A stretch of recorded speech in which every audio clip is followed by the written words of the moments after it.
So they come out of these holes all over the ground, and you can see their skeletons that have fallen off the trees. All of these are skeletons. They're exoskeleton from where they shed them when they're nymphs. And then they turn into the white larvae stage, which we missed this morning. It usually only happens in the morning, and then they climb the trees.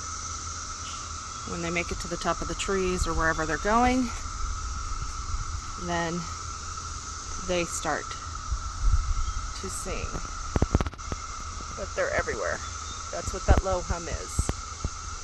Cicadas everywhere.